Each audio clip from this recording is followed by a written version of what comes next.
Have you ever stopped to think about how incredible it is that we can see a baby inside the womb or watch a heart beating in real time without ever making a single cut?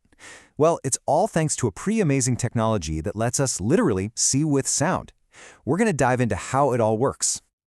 It all started with this one simple but totally revolutionary idea.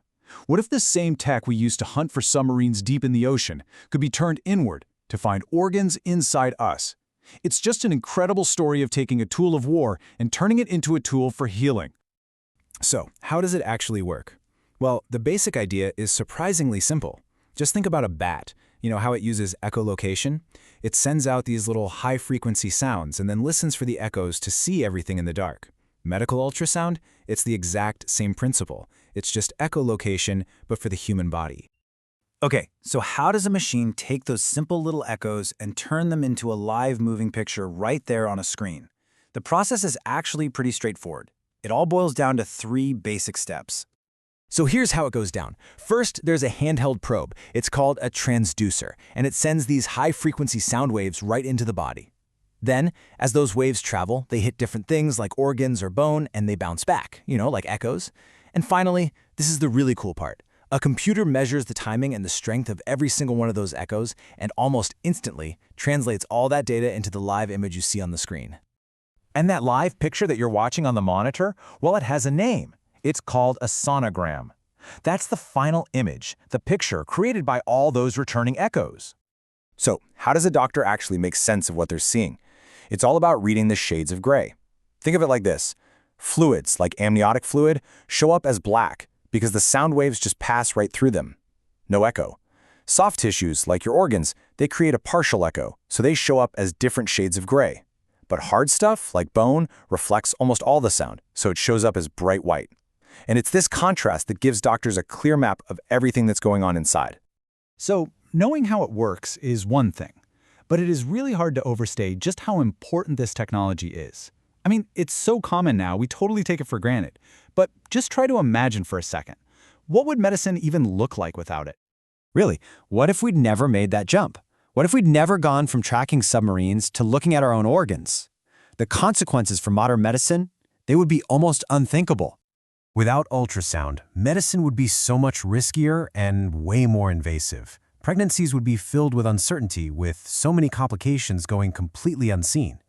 Diagnosing problems inside the body would mean more radiation from X-rays, or even worse, exploratory surgery. Doctors would basically be flying blind in countless situations where now they have this perfectly clear, real-time window into the body. And this brings us right back to that surprising origin story. The journey from a tool of war to a tool of medicine. Well, it wasn't a straight line. It took nearly a century, and it went from a physics lab to the battlefield, and then finally to the hospital. The groundwork was laid way back in 1880 with the discovery of something called the piezoelectric effect. But its first real-world test was sonar back in World War I, which proved that sound could find hidden things. It actually wasn't until 1942 that a doctor named Carl Dusek even tried to use it for medicine. But the real game changer? That came in the 1950s, when Dr. Ian Donald in Scotland started using it for pregnancy and completely revolutionized obstetrics. Then, of course, the computer boom in the 70s made the images faster and way clearer than anyone could have imagined. And that brings us to today. And the evolution from those first experiments is just staggering. We have gone from these blurry, you can't tell what it is spots to images so clear, they're like actual photographs from inside the body. The difference is truly night and day. I mean, back in the 50s, the machines were gigantic, and the images were just these blurry, static dots. Now, we've got devices that can fit in a doctor's pocket, producing these crystal clear, 3D, and even 4D moving images. We can literally watch a baby yawn in the womb or see blood flowing through a beating heart in real time. It's just mind-blowing. And its use has totally exploded way beyond just pregnancy. Today, it's used to guide needles with pinpoint precision, to give cardiologists a live look at a beating heart, and to check for lung damage right there in the ICU. And because it's portable, fast, and, this is a big one, completely free of radiation, it's a vital tool in emergencies, everywhere from the ER to the back of an ambulance. It's really become a cornerstone of modern medicine. So, we took a basic principle of physics, sound and echoes, and we used it to create this incredible window into the human body. It really makes you wonder, doesn't it? We learned to see with sound.